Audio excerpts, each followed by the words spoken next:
Le bronze, le métal qui a construit une époque bien avant que le fer et l'acier ne révolutionnent les outils de guerre et de paix, le bronze constituait le fondement d'une époque de transformation. Fabriqué grâce à un alliage délibéré de cuivre et d'étain, le bronze devint le symbole du progrès dans le monde antique. Plus qu'un simple métal, il symbolisait l'ingéniosité, la collaboration et le progrès humain. L'âge du bronze marqua un tournant. Les communautés dépassèrent les simples outils de pierre et commencèrent à façonner leur avenir avec des outils, des armes et des créations artistiques forgées au feu. Le bronze offrait des avantages que ses prédécesseurs n'avaient pas. Plus résistant que le cuivre pur et plus durable que la pierre, il permettait la création de lames plus tranchantes, de charrues plus robustes et d'armures plus fiables. Ce bond technologique transforma l'agriculture, la guerre et la vie quotidienne. Les agriculteurs cultivaient la terre plus efficacement, les guerriers s'armaient plus efficacement et les artisans sculptaient des objets aussi beaux qu'utiles.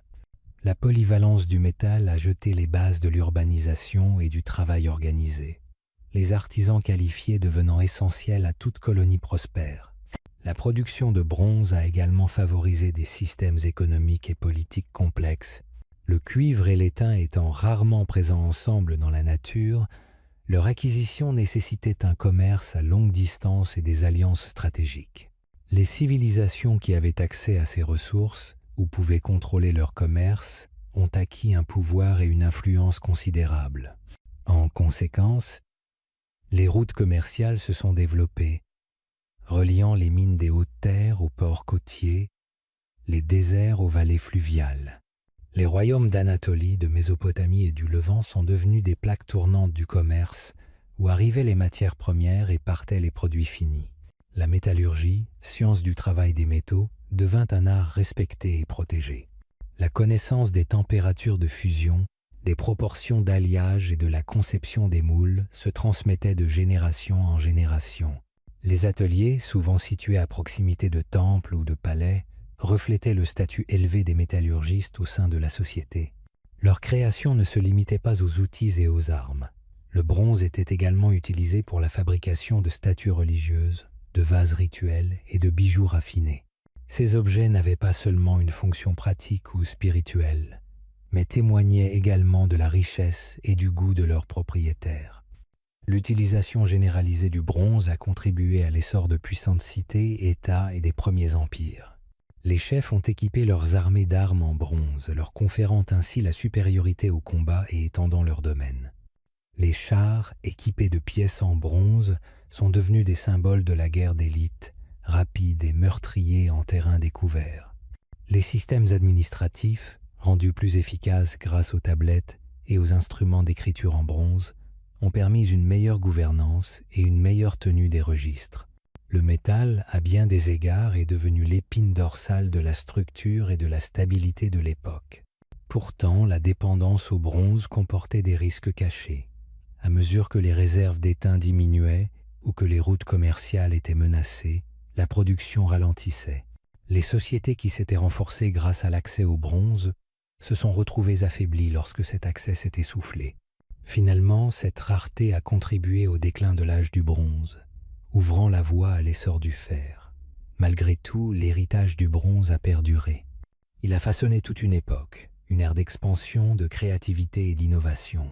Le métal a fait plus que fabriquer des outils. Il a bâti des civilisations, forgeant des liens entre les cultures et posant les bases des époques futures. Le bronze, bien qu'éclipsé par l'avènement du fer, demeure une pierre angulaire de l'histoire technologique de l'humanité. Il a non seulement façonné les sociétés antiques, mais il a également joué un rôle essentiel dans la formation des premiers réseaux commerciaux mondiaux. Cette avancée dans la métallurgie a permis de modifier les dynamiques économiques et sociales des civilisations, notamment en facilitant les échanges à grande échelle. La recherche des matériaux nécessaires à la production du bronze a été le catalyseur du développement des premières routes commerciales, reliant des peuples et des régions qui, autrefois, étaient séparées par de vastes distances. L'extension du commerce du bronze a contribué à la création de puissantes villes et royaumes, car le contrôle des sources d'étain et de cuivre était un facteur stratégique crucial. La dépendance à ces ressources a donné naissance à de puissantes cités, États qui se sont battus pour les contrôler. L'Empire hittite, par exemple, a prospéré grâce à son accès privilégié aux mines de cuivre et d'étain de la région anatolienne, devenant ainsi un acteur clé dans les échanges commerciaux de l'Antiquité. De même, la civilisation mésopotamienne, en particulier les Sumériens, a exploité son réseau commercial pour obtenir ses matières premières, consolidant ainsi sa domination sur les terres fertiles entre les rivières Tigre et Euphrate. Le rôle du bronze dans le commerce a également contribué à la diffusion des idéaux culturels et religieux. Les objets en bronze fabriqués à des fins religieuses, comme les statues des dieux et les vases rituels, ont été des vecteurs de culture. À travers l'échange de biens en bronze, les pratiques religieuses se sont répandues à travers les frontières des royaumes. Par exemple, la vénération des divinités sumériennes a influencé la culture religieuse des empires voisins, notamment ceux d'Égypte et d'Anatolie. Les objets en bronze avaient également une forte valeur symbolique. Non seulement ils démontraient la richesse et la puissance des dirigeants, mais ils étaient également utilisés dans des rituels sacrés, scellant des liens entre les hommes et les dieux. Un autre aspect essentiel de la transition de l'âge du bronze vers l'âge du fer réside dans les différentes façons dont ces métaux ont été utilisés pour les guerres et la défense des territoires. Le bronze a été utilisé pour fabriquer des armes de plus en plus sophistiquées, telles que des épées, des haches et des pointes de flèches, qui ont permis aux armées antiques de devenir plus efficaces et plus meurtrières. En raison de sa dureté et de sa capacité à être façonné sous haute température, le bronze a offert des avantages décisifs dans les batailles. Cependant, le fer, plus abondant et plus facile à travailler, a fini par dominer le domaine militaire, car il permettait une production plus large et moins coûteuse d'armes et d'outils. L'apparition du fer a également mis en lumière la fragilité du système économique basé sur le bronze. Lorsque les réserves d'étain sont devenues plus rares ou que les routes commerciales ont été perturbées par des invasions ou des guerres, les sociétés qui dépendaient du bronze ont connu une instabilité économique importante. Le déclin de certaines civilisations du bronze a ainsi ouvert la voie à l'ère du fer. Mais le processus a été lent et graduel. La transition n'a pas été immédiatement évidente. De nombreuses sociétés ont continué à utiliser le bronze parallèlement au fer pendant des siècles, modifiant progressivement leurs méthodes de production tout en s'adaptant à la nouvelle réalité des ressources. Cependant, la disparition progressive du bronze n'a pas effacé son influence. En effet, il a laissé un héritage durable dans l'artisanat, la guerre, le commerce et la culture. Les techniques de production du bronze ont été affinées et adaptées aux nouvelles technologies, et de nombreuses sociétés ont continué à préserver des traditions artisanales liées au travail des métaux. Le bronze est resté un matériau précieux, utilisé pour des objets décoratifs et des instruments religieux, et ces techniques de fabrication ont servi de modèle pour les forgerons de l'Antiquité tardive et du Moyen Âge. Le bronze, en tant que produit de l'ingéniosité humaine, a également influencé la pensée philosophique et scientifique des civilisations antiques. Les premiers métallurgistes ont dû comprendre les principes fondamentaux des propriétés des métaux, de leur fusion à leur moulage, contribuant ainsi à l'émergence des premières réflexions sur la matière et les processus chimiques. Le travail du métal était une forme d'art technique qui exigeait une grande maîtrise des techniques et des connaissances. Les sociétés qui ont maîtrisé l'art de la métallurgie ont non seulement créé des objets utilitaires, mais ont également développé des savoirs qui ont traversé les âges et ont été adaptés par des civilisations ultérieures. La diffusion du bronze et de la métallurgie au-delà des frontières géographiques, tout comme l'émergence des premiers réseaux commerciaux, a renforcé la connectivité entre les différentes sociétés antiques. Le bronze a, en effet, agi comme un catalyseur, non seulement pour l'économie et la guerre, mais aussi pour les idées et la culture. Les échanges ont permis une circulation constante de biens, mais aussi d'idées, qui ont façonné les philosophies, les systèmes politiques et les religions dans de nombreuses régions. Le bronze a été à l'origine d'une époque où l'artisanat, la guerre, l'agriculture et le commerce sont entremêlés pour façonner une civilisation de plus en plus interconnectée. De l'Égypte ancienne à la Grèce classique, du royaume de Babylone au royaume de l'Inde, les civilisations ont façonné des destins communs à travers leurs relations avec ce métal. Même aujourd'hui, le bronze continue d'évoquer un souvenir de grandeur et de transformation, rappelant une époque où l'ingéniosité humaine a transcendé les limites de la nature pour façonner l'avenir. Ainsi, bien que le bronze ait perdu son rôle central avec l'essor du fer, il reste un témoignage vivant de l'héritage des civilisations anciennes. Son influence, si discrète soit-elle dans les technologies modernes, reste présente dans les monuments, les objets d'art, les inscriptions et les connaissances qui continuent de fasciner les historiens et les archéologues.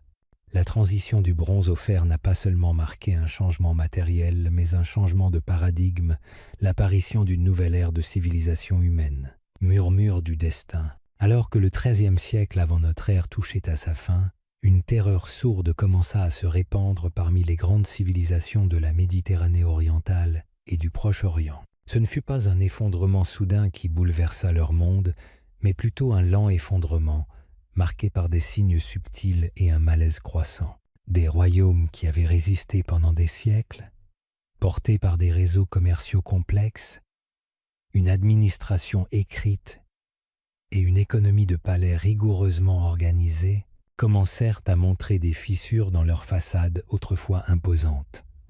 L'ordre qui avait caractérisé l'âge du bronze final cédait la place à quelque chose de bien plus imprévisible. Cette période, marquée par l'anxiété et le déclin, allait être reconnue par les érudits modernes comme l'un des plus grands tournants de l'histoire.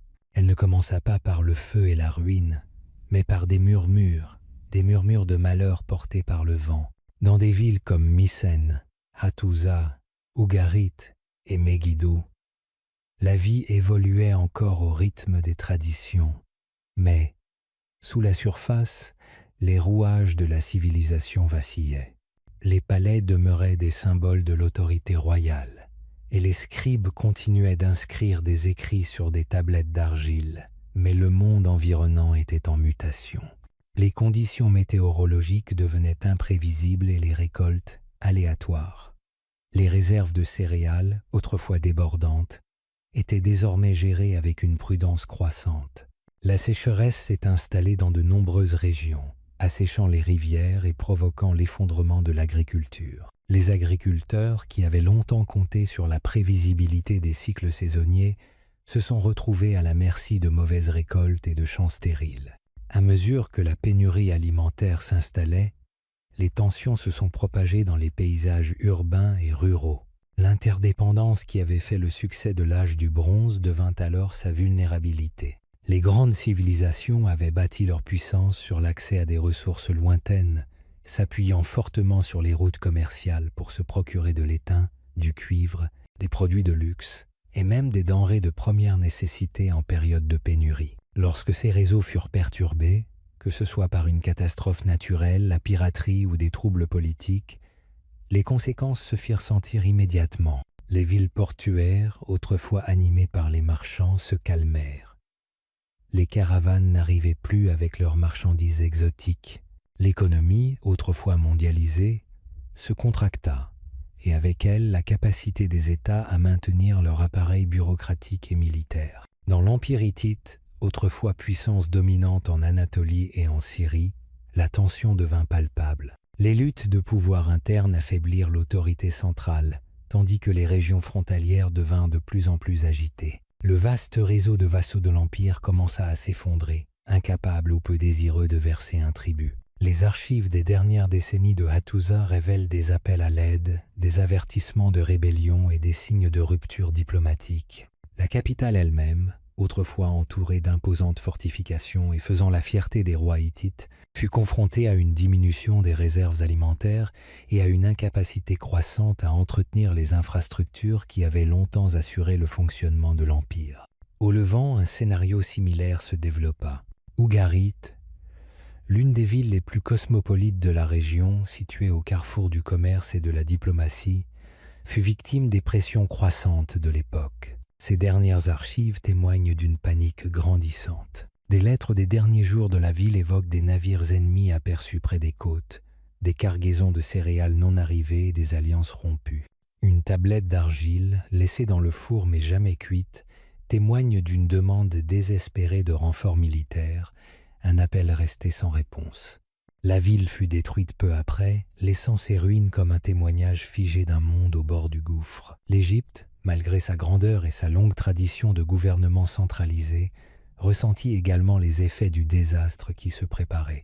Ramsès III, l'un des derniers pharaons puissants du Nouvel Empire, fut confronté à des menaces extérieures constantes, des incursions libyennes au tristement célèbre peuple de la mer. Ces inscriptions à Médine Habou témoignent d'une défense désespérée contre une coalition d'envahisseurs attaquant par terre et par mer. Si l'Égypte repoussa l'attaque, le prix à payer fut immense. Ses ressources furent épuisées, les possessions étrangères de l'Empire s'érodèrent et sa stabilité interne commença à s'effriter. L'État autrefois puissant fut réduit à l'ombre de lui-même, s'accrochant à la vallée du Nil tandis que sa sphère d'influence se rétrécissait considérablement. Tandis que les pressions extérieures s'intensifiaient, les troubles internes se multipliaient. Les sociétés, dépendant de hiérarchies sociales rigides et d'économies redistributives, peinaient à s'adapter aux changements soudains. Avec l'arrivée de la famine, les plus défavorisés ont souffert de manière disproportionnée. Ouvriers, soldats et agriculteurs, ceux qui portaient le fardeau de l'État, ont commencé à se rebeller, à abandonner leurs fonctions ou à migrer en quête de stabilité. Cette perte de main-d'œuvre a encore affaibli des administrations déjà débordées. Dans certaines régions, des données suggèrent que les paysans se sont soulevés contre leurs dirigeants, incendiant des palais et démantelant les structures qui avaient autrefois régné sur leur existence. L'impact psychologique de ces événements fut profond. Les temples furent abandonnés. Les rituels religieux perturbés et les explications traditionnelles du malheur ne satisfaisaient plus une population de plus en plus désespérée. Les anciennes religions, autrefois considérées comme protectrices des cités et des dynasties, semblaient désormais distantes ou irritées. Certaines communautés se tournèrent vers de nouvelles formes de culte, tandis que d'autres s'accrochèrent encore plus fermement aux rituels dans l'espoir de rétablir l'équilibre. Dans ce climat de peur et d'incertitude, les systèmes de croyances se fragmentèrent et se transformèrent, reflétant un monde qui ne semblait plus régi par la faveur divine, ni par un ordre prévisible. Les mouvements de population ont ajouté à la confusion. Des populations entières se sont déplacées, réfugiés, migrants et envahisseurs, toutes stimulées par l'effondrement des systèmes qui les avaient autrefois encaissés. Les peuples de la mer, dont l'origine reste controversée, ne représentent qu'une partie de ce phénomène plus vaste. De la mer Égée au Levant et au-delà, des groupes déracinés par la famine, la guerre ou les déplacements ont parcouru terre et mer, à la recherche de nouveaux foyers ou de butins. Certains étaient être d'anciens soldats, d'autres des agriculteurs dépossédés, d'autres encore des pillards opportunistes. Leur présence a déstabilisé davantage des sociétés déjà affaiblies, accélérant le processus d'effondrement. Au milieu de tout cela, l'écriture commença à disparaître. Dans de nombreuses régions, la perte de l'administration centralisée signifia la fin de la tenue des archives. L'écriture linéaire B disparut du monde grec, l'écriture cunéiforme hittite cessa d'être utilisée, et les tablettes bureaucratiques du Levant tombèrent dans le silence. Les scribes, autrefois essentiels au fonctionnement des économies palatiales, devinrent inutiles. La disparition de l'écriture s'accompagna d'une érosion de l'histoire, du droit et de la mémoire. La tradition orale survécut dans certaines régions, mais les systèmes sophistiqués de gouvernance et de culture qui avaient défini l'âge du bronze tombèrent dans l'oubli. Au début du XIIe siècle avant JC, le monde antique était profondément transformé. Les grands centres palatiaux avaient disparu, leurs archives enfouies sous les décombres ou réduites en cendres. Le commerce s'était effondré, l'alphabétisation avait décliné et les centres de population avaient disparu ou n'étaient plus que l'ombre de leur taille passée. Ce qui avait été un réseau de royaumes puissants, liés par la diplomatie et une culture commune, était désormais un patchwork de communautés isolées, luttant pour leur survie. Les rumeurs de malheur, nées de mauvaises récoltes et d'avertissements discrets, s'étaient muées en un rugissement d'effondrement. Et pourtant, même au cœur de la destruction, les germes de l'endurance prenaient racine. Si le système de l'âge du bronze avait échoué, ses habitants n'avaient pas disparu.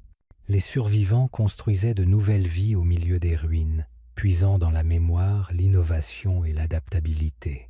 S'ils ne purent préserver le monde d'autrefois, ils posèrent les fondations de celui à venir.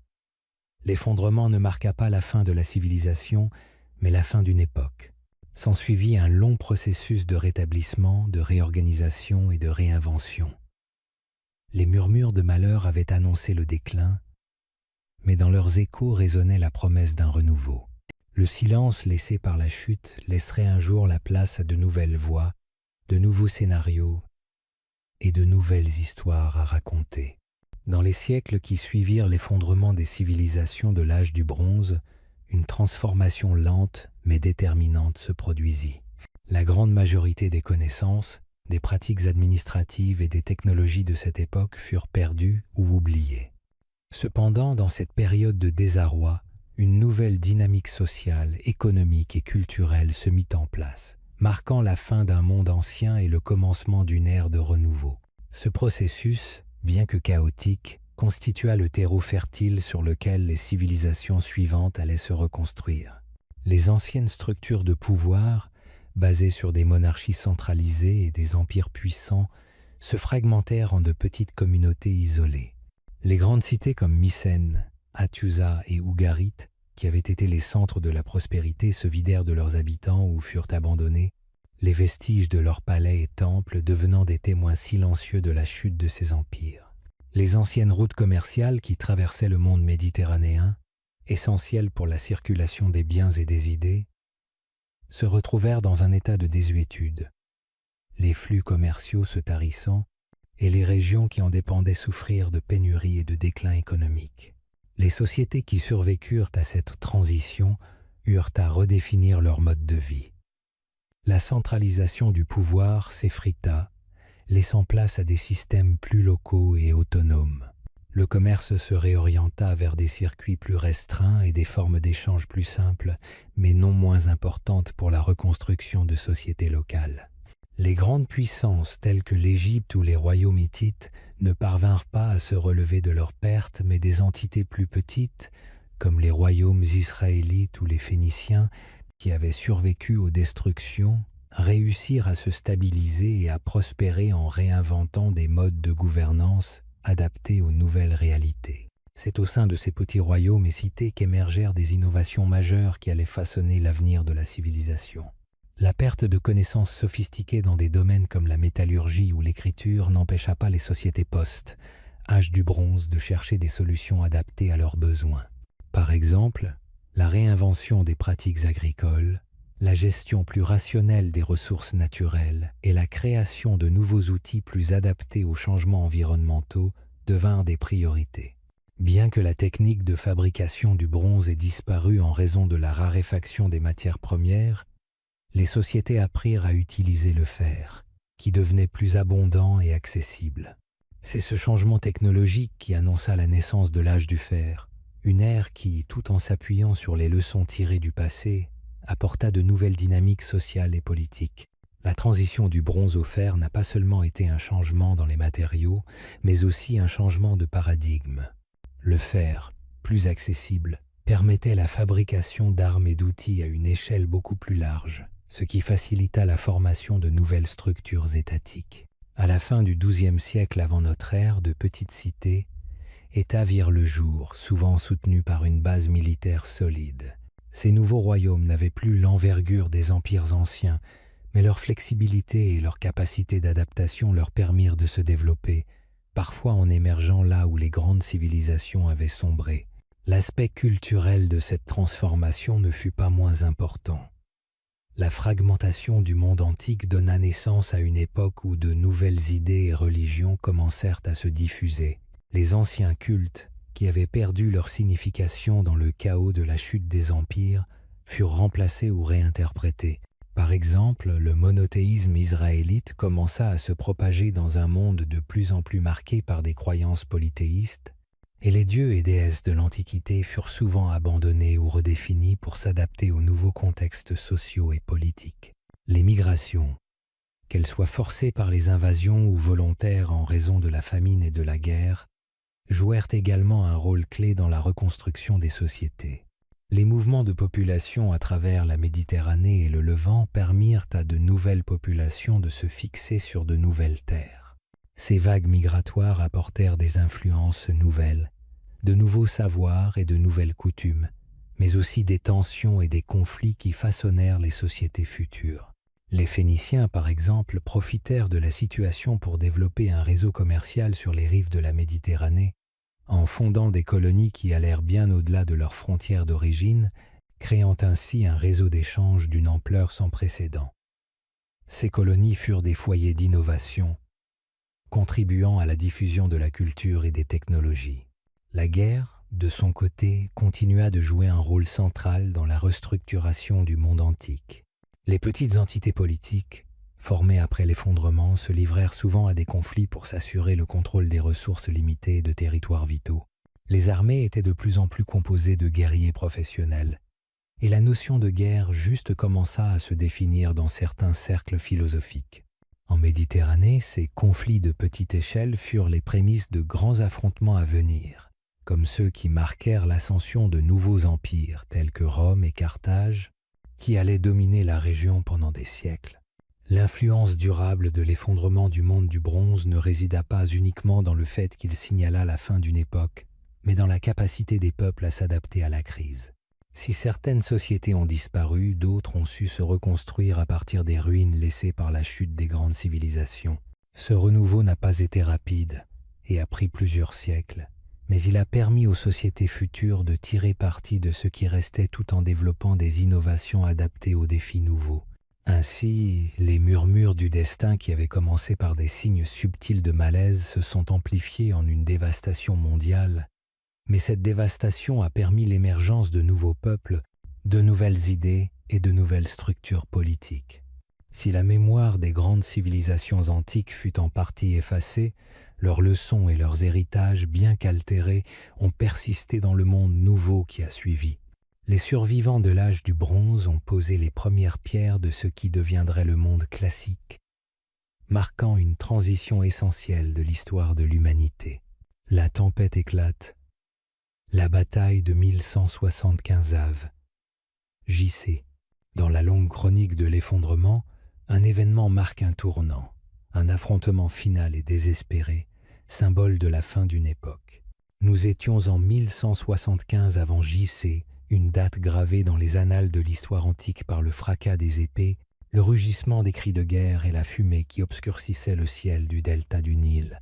Il s'agissait de la bataille de 1175 avant JC, un affrontement entre le royaume égyptien meurtri mais résistant et la force implacable des peuples de la mer, dont les campagnes avaient déjà réduit villes et empires en ruine. Ce qui se déroula sur ce champ de bataille marqua non seulement une lutte militaire, mais aussi l'aboutissement de décennies de troubles, de migration et de résistance. L'Égypte, bien qu'affaiblie par des années de conflits internes et de difficultés économiques, restait l'une des dernières grandes puissances du monde de l'âge du bronze. Le pharaon Ramsès III, déterminé à préserver la souveraineté de son royaume, rassembla ses forces pour défendre sa patrie. Il comprit qu'il ne s'agissait pas d'une simple invasion, mais d'une vague de chaos cherchant à détruire ce qui restait d'ordre. Les peuples de la mer, une alliance de groupes de marins dont les origines restent controversées, avaient déjà ravagé les Hittites et saccagé les villes côtières du Levant. Ils se propagèrent telle une tempête à travers la Méditerranée, semant dans leur sillage déplacements, destruction et peur. Les Égyptiens se préparèrent à l'assaut avec une planification minutieuse et une détermination aguerrie. Des positions défensives furent établies le long des côtes, les lignes de ravitaillement sécurisées et les soldats entraînés au combat. Ramsès III, contrairement à nombre de ses contemporains tombés sous le coup de la marée, choisit d'affronter l'ennemi de front. Les peuples de la mer arrivèrent par terre et par mer, cherchant à envahir le delta et à se forger une nouvelle patrie au sein du territoire fertile de l'Égypte. Leur nombre était important, leur confiance en eux était grande et leurs mouvements rapides. La bataille fut brutale et décisive. Les archers égyptiens, postés le long des rives du Nil, tirèrent des salves sur les navires qui approchaient. Le fleuve devint un champ de bataille, où les bateaux brûlèrent et les corps s'enfoncèrent sous le courant. L'infanterie s'affronta au corps à corps et les chars sillonnèrent les champs avec fracas, transportant des guerriers déterminés à protéger leur foyer. Ramsès III commandait personnellement les troupes et sa présence remonta le moral des défenseurs, qui savaient que le sort de leur civilisation reposait sur cet instant. Malgré leur férocité, les peuples de la mer furent repoussés. L'armée égyptienne, disciplinée et déterminée, tint bon. Les attaquants furent tués, capturés ou repoussés à la mer. La victoire n'effaça pas les cicatrices de la guerre, mais elle préserva le cœur de l'Égypte pour un temps plus long. Ramsès III commémora ce triomphe par des inscriptions et des reliefs, garantissant ainsi aux générations futures de se souvenir de cette bataille comme d'un tournant dans une époque d'effondrement. La bataille de 1175 Av. Elle a démontré que même en déclin, le courage et la stratégie pouvaient défier la destruction. La tempête avait éclaté, et bien que le monde ait changé, le souvenir de cette résistance est resté gravé dans la pierre, l'histoire et l'héritage. Guerriers d'un monde oublié, au crépuscule de l'âge du bronze, alors que les empires s'effondraient et que les villes brûlaient, une force mystérieuse surgit dans le monde antique, des guerriers dont les origines se situaient au-delà des cartes des terres connues. Il ne s'agissait pas des armées d'une seule nation, mais de coalitions mouvantes de pillards, de migrants et de populations déplacées. Aux yeux des civilisations terrifiées qu'ils rencontrèrent, ils semblaient émerger des ténèbres du chaos lui-même. L'histoire se souviendra d'eux comme des peuples de la mer, mais leurs véritables noms, langues et patries furent en grande partie perdus dans l'oubli. Il ne reste que les ruines qu'ils ont laissées derrière eux et les échos de leur fureur gravés dans la pierre par ceux qui leur survécurent. Les peuples de la mer n'appartenaient à aucune puissance établie. Ils se déplaçaient par vagues, attaquant depuis des navires et des voies terrestres, frappant rapidement et sans relâche. Leur arrivée marquait plus qu'une invasion. Elle marquait l'effondrement d'un ordre mondial. Alors que le commerce s'effondrait et que les gouvernements s'affaiblissaient, ils profitèrent de ce vide. Leurs forces étaient diverses, comprenant peu être des guerriers venus de la mer Égée, d'Anatolie, des Balkans et de la Méditerranée orientale. Poussés par la faim, le déplacement ou la conquête, ils ne venaient pas seulement pour attaquer, mais pour coloniser et remodeler les terres qu'ils envahissaient. Leur impact fut dévastateur. Les villes côtières, de l'Anatolie à Canaan, furent pillées et réduites en ruines. L'Empire hittite, autrefois une puissance dominante dans la région, disparut après que des vagues d'attaques eurent ravagé son cœur. Ougarit, ville portuaire prospère connue pour ses bibliothèques et son commerce, tomba sans prévenir, ses tablettes cunéiformes enfouies sous des murs effondrés. Ses guerriers semblaient frapper en toute impunité, submergeant les défenses avec rapidité et férocité. Peu de témoignages subsistent sur les victimes, mais ceux qui le font parlent de feu, de terreur et de destruction. Pourtant, ces envahisseurs n'étaient pas de simples barbares. Des preuves suggèrent qu'ils voyageaient avec leurs familles, leur bétail et leurs outils, témoignant d'une intention de sédentarisation plutôt que de destruction.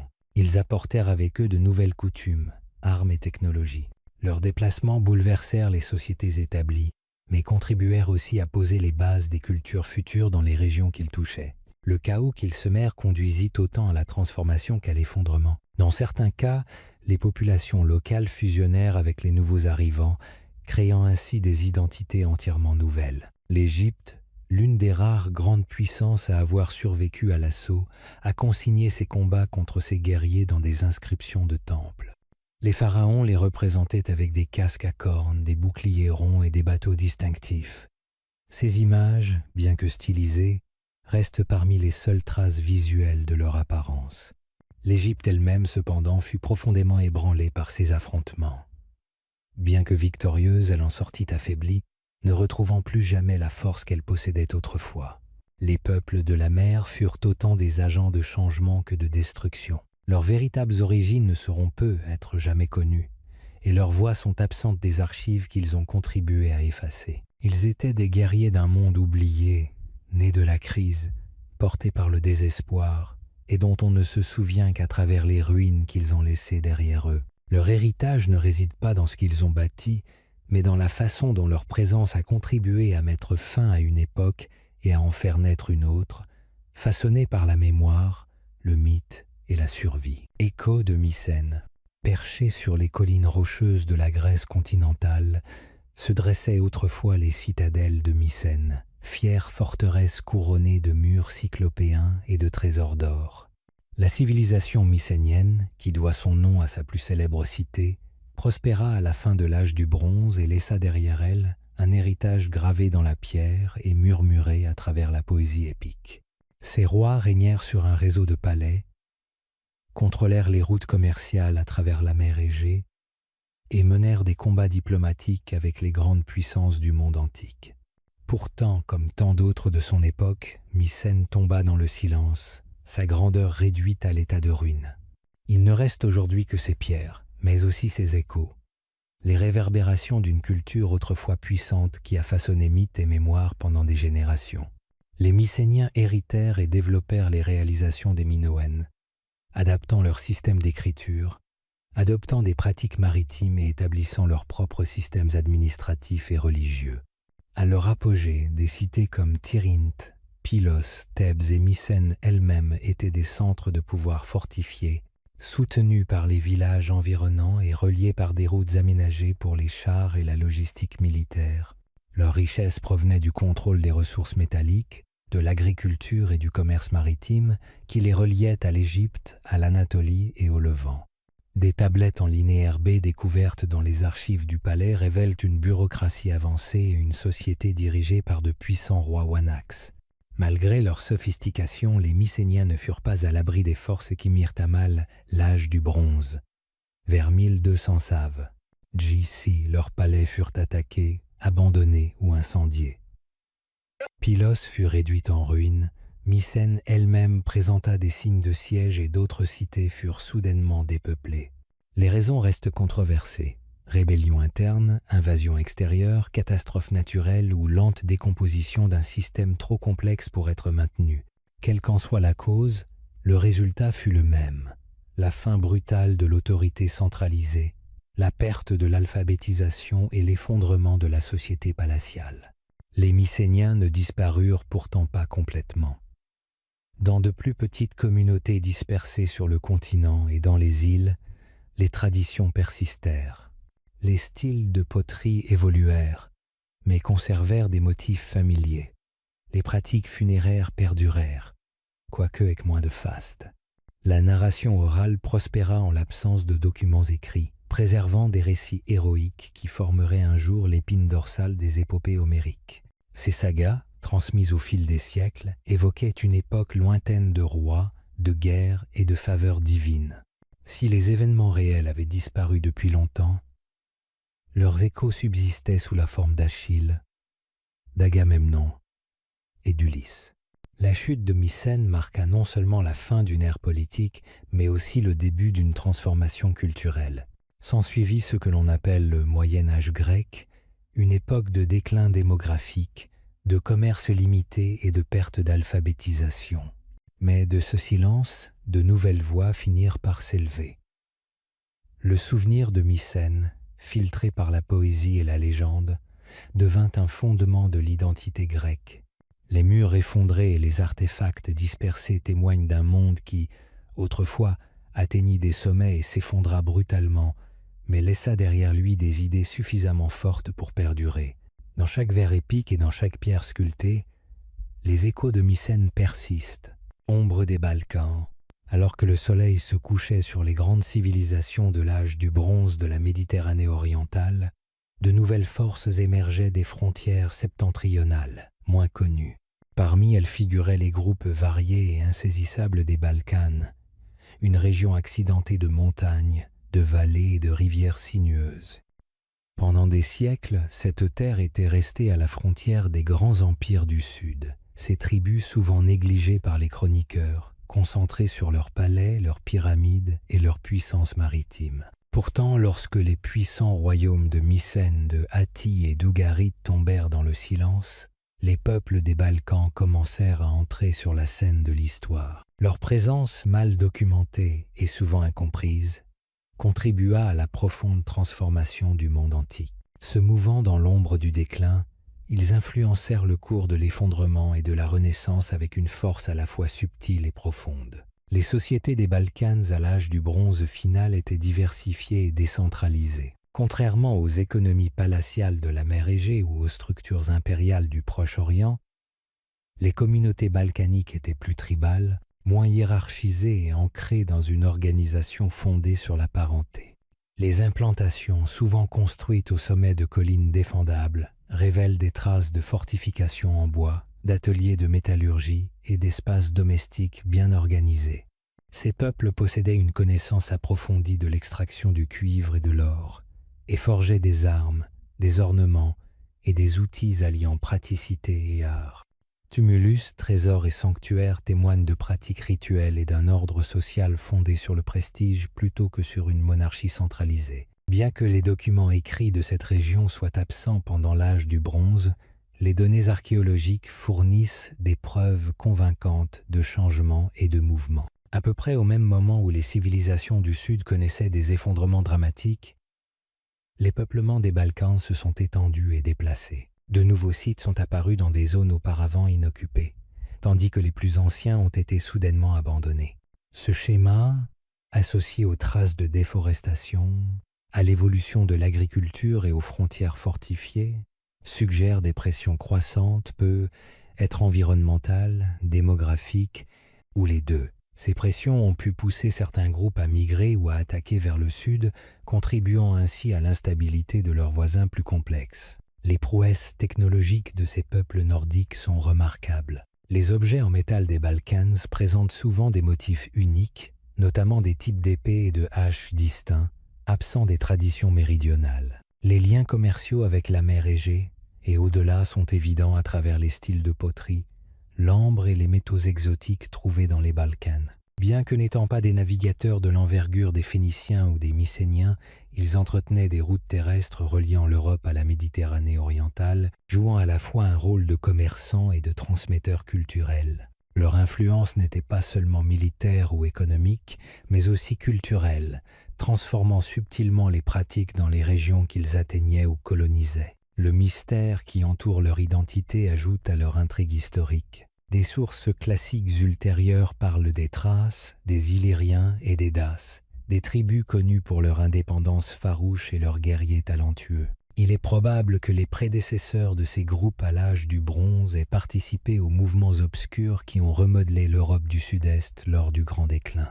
Bien qu'ils n'aient laissé ni épopée ni archives, leur histoire peut être reconstituée grâce aux traces qu'ils ont laissées dans le sol. Armes enfouies dans des trésors rituels, céramiques éparpillées le long d'anciens sentiers et ruines d'habitations perchées sur des falaises inaccessibles. Alors que l'âge du bronze tombait dans le silence, les Balkans ont accru leur influence.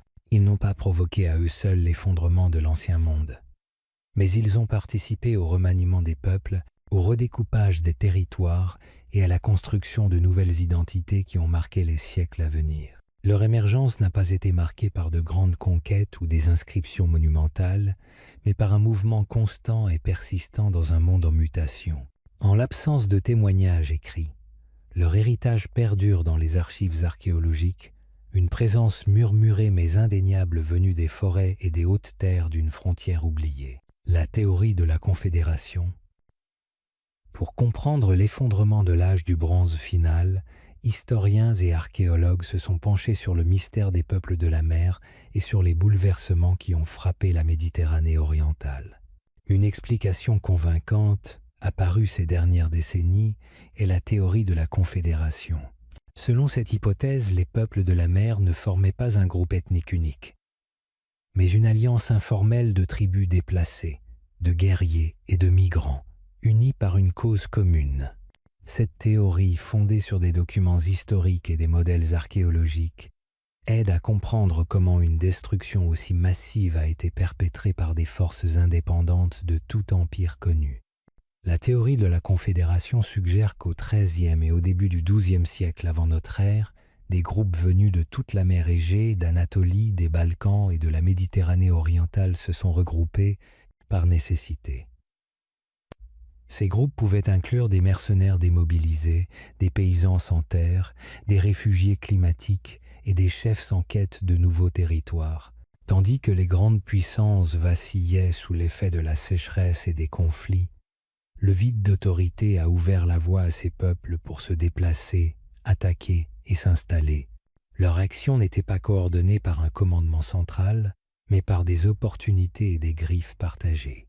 Les inscriptions de l'Égypte ancienne mentionnent plusieurs groupes distincts impliqués dans les invasions. les Pélesset, les Djeker, les Shekelesh, les Denyen et les Wessesh. Chaque nom désigne probablement un peuple différent, certains originaires de régions diverses. Selon la théorie, il ne s'agissait pas de tribus soumises à un roi, mais de factions alliées agissant pour leur bénéfice mutuel. Les vestiges de villes détruites confirment l'action de groupes indépendants, agissant de concert ou simultanément. Les couches de destruction à Ougarit, à Touza et sur la côte levantine montrent des schémas différents d'incendies et de pillages, ce qui suggère un chaos généralisé. L'absence de stratégie unique soutient l'idée d'une coalition instable plutôt que d'une invasion centralisée. Les découvertes archéologiques suggèrent aussi un métissage culturel. La poterie et les objets domestiques des colonies post-effondrement présentent des influences mixtes, des éléments de motifs mycéniens, anatoliens et levantins. Ces éléments témoignent de l'intégration des cultures rencontrées, formant de nouvelles communautés hybrides, ce qui est cohérent avec la théorie de la confédération.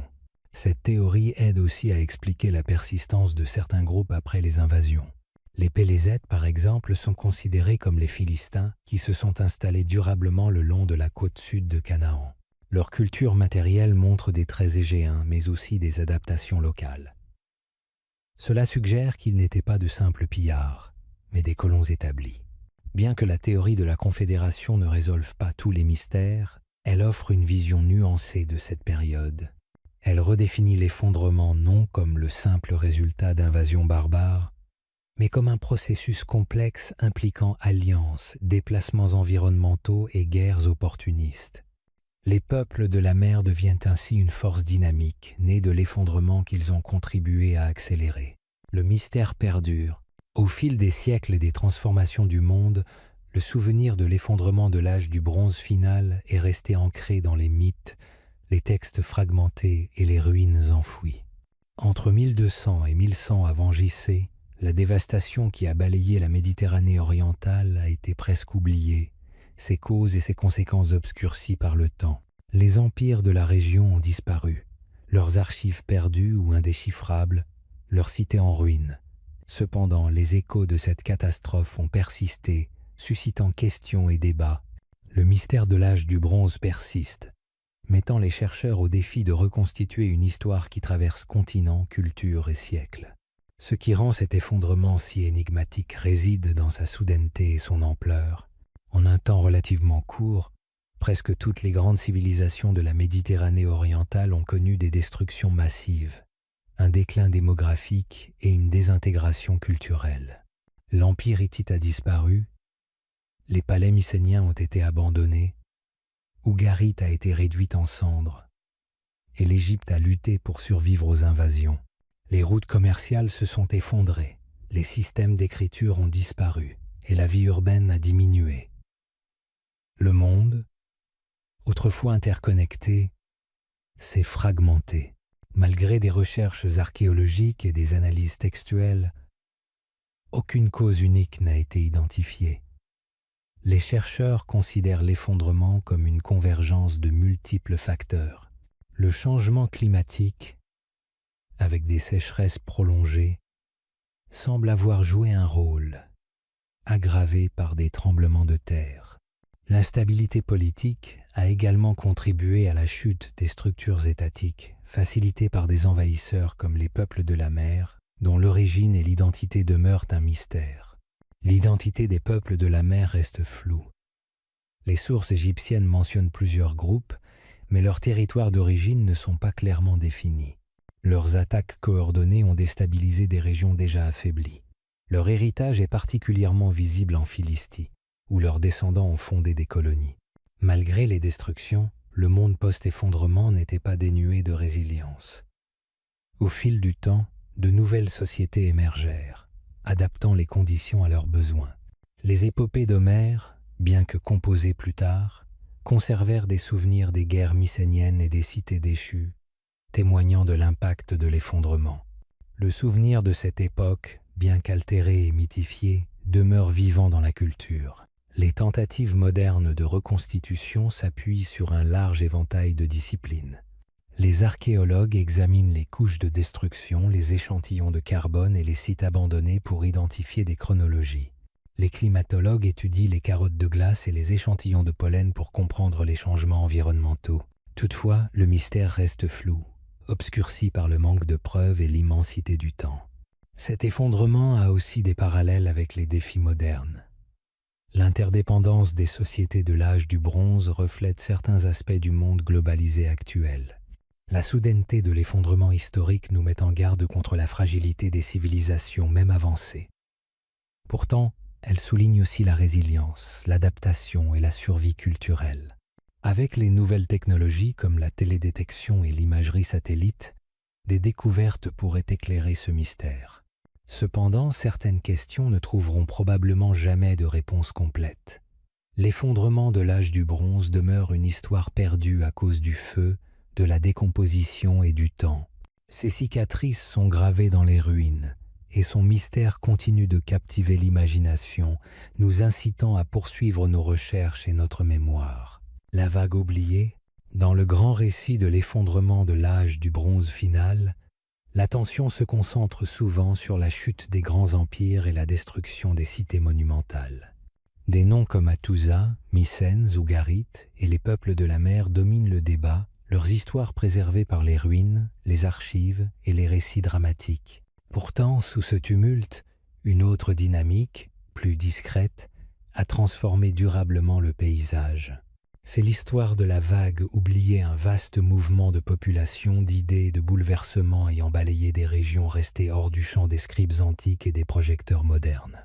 Cette vague n'a laissé ni archives palatiales, ni poésie épique, mais ses effets se devinent dans les traces dispersées de l'archéologie et les cultures réorganisées qui ont suivi. L'effondrement des grands centres a laissé un vide, modifié les routes commerciales et brisé des frontières. Des milliers de petites communautés, agriculteurs, éleveurs, artisans, nomades, en ont subi les conséquences. Leur existence, rarement documentée, furent bouleversées par la disparition des systèmes dont elles dépendaient. Alors que les palais brûlaient, que les marchés s'éteignaient, ces populations affrontaient famine, déplacement et instabilité. Certaines ont fui. Les migrations se sont intensifiées dans des zones autrefois marginales. Sommets, vallées reculées, terres inhospitalières sont devenues refuges. L'archéologie révèle une augmentation des petites implantations défendables, notamment dans les Balkans, l'Anatolie intérieure ou le Levant. Ces sites, modestes et dépourvus de monuments, furent bâtis pour survivre, non impressionnés. D'autres ont saisi l'occasion. Avec l'effondrement des autorités, des chefs locaux ont émergé, instaurant des systèmes fondés sur la parenté, la force et l'adaptabilité. Invisibles dans les archives royales, ces structures décentralisées jetèrent les bases des cultures du début de l'âge du fer, dotées d'identités nouvelles. Les migrations ont aussi transformé les pratiques culturelles. Les styles de poterie ont évolué, les religions se sont mélangées, les rites funéraires se sont adaptés. Partout, la continuité côtoyait le changement. Les traditions anciennes persistaient, mais réinterprétées pour répondre à de nouvelles conditions. La vague a aussi entraîné des changements linguistiques et technologiques. Les langues se sont transformées. Les écritures ont parfois disparu au profit de traditions orales. Les histoires, lois et récits ont survécu grâce à la mémoire vivante, alors que les scribes et leurs tablettes s'éteignaient. Le commerce perturbé a forcé un retour aux ressources locales. Le bronze s'est raréfié. Le fer, bien que difficile à travailler, est devenu central. Ce basculement technologique, lent et pragmatique, fut une réponse aux conditions imposées par l'effondrement. Même l'agriculture a été transformée. De nouvelles terres furent exploitées, des techniques comme la culture en terrasse ou l'irrigation ont émergé. Modestes mais durables, ces innovations ont soutenu la lente reconstruction de sociétés stables. Ce fut une époque de souffrance, mais aussi de résilience. Les familles ont rebâti, les communautés ont survécu, parfois même prospéré. En l'absence de temples ou de rois, la survie devint elle-même un acte fondateur. Ces peuples sans nom ont transmis traditions et savoirs, fondant les cultures à venir. L'archéologie révèle peu à peu cette vague oubliée. Fortifications cachées, tombes anonymes, sols modifiés, des fragments discrets, graines brûlées, outils ébréchés, qui racontent une autre histoire, celle de l'adaptation silencieuse. Cette vague, négligée, a pourtant été essentielle. Elle a comblé les vides, perpétué la mémoire, préparé le terrain pour les nouvelles langues, religions et États. Son souvenir vit dans les paysages modelés et la ténacité humaine. Elle nous rappelle que l'histoire ne se limite pas aux rois et aux batailles, mais appartient aussi à ceux qui, loin des chroniques, ont résisté, migré, reconstruit. À travers eux, la civilisation a continué, pas à pas, en silence. Une tempête venue de la mer, en l'an 793 après J.C., les vents tournèrent avec une force qui allait changer le cours de l'histoire européenne. Des eaux froides et grises de la mer du Nord, d'élégants navires en bois, à la proue ornée de têtes de dragons, émergèrent de la brume matinale. Ils transportaient avec eux des hommes dont la langue était étrangère, dont religions étaient inconnues, et leur fureur était sans commune mesure avec tout ce que le monde chrétien avait connu jusqu'alors. Il s'agissait des Nordiques, plus tard connus sous le nom de Vikings, et leur arrivée sur l'île sacrée de Lindisfarne allait provoquer une onde de choc au cœur de la chrétienté. Lindisfarne était un phare de piété et d'érudition, un petit monastère au large de la côte nord-est de l'Angleterre, vénéré pour ses manuscrits enluminés et ses moines pieux. C'est ici que la tempête éclata. Les pillards ne venaient pas pour faire du commerce. Ils n'étaient pas des explorateurs mais des guerriers. Ils descendirent armés d'épées et de haches, dévastant la paisible sainteté de l'abbaye. Les moines, désarmés et non préparés à une telle brutalité, furent massacrés ou réduits en esclavage. Des reliques sacrées furent brisées, des manuscrits maculés de sang et le trésor de l'Église emporté. Ce n'était pas un simple raid, c'était le signal terrifiant de la fin d'une ère de paix. La nouvelle de l'attaque se répandit rapidement dans les royaumes d'Angleterre anglo-saxonne. Les chroniqueurs racontèrent l'événement d'une voix tremblante, interprétant la violence comme un châtiment divin. Le ciel, écrivirent-ils, s'était assombri. Des tourbillons et des dragons de feu y avaient été aperçus. La terreur ressentie était justifiée. Il ne s'agissait pas d'un acte de piraterie isolé, c'était le début d'une nouvelle ère d'incursion. La mer, autrefois barrière, était devenue la voie d'une violence soudaine et soudaine. Les attaquants, originaires des côtes escarpées de Norvège et du Danemark, étaient d'excellents navigateurs. Leurs dracars, rapides et à fond peu profond, pouvaient naviguer en haute mer aussi facilement que sur les rivières intérieures. Ils attaquaient là où les défenses étaient les plus faibles, choisissant souvent les communautés monastiques et les villes côtières pour leur richesse et leur vulnérabilité. Si la motivation initiale était peu, être la recherche de trésors, les raids évoluèrent rapidement vers un modèle de guerre saisonnière, puis vers une colonisation permanente. Les rois anglo-saxons, déjà divisés et en désaccord les uns avec les autres, peinaient à présenter une défense unie. Certains tentèrent la diplomatie, d'autres payèrent tribut, et d'autres encore levèrent des armées pour résister. Pourtant, la tempête continua. Des villes furent incendiées, des monastères pillés et des communautés entières déplacées. Au fil du temps, les Scandinaves commencèrent à hiverner en Angleterre, construisant des campements fortifiés et étendant leur influence à l'intérieur des terres.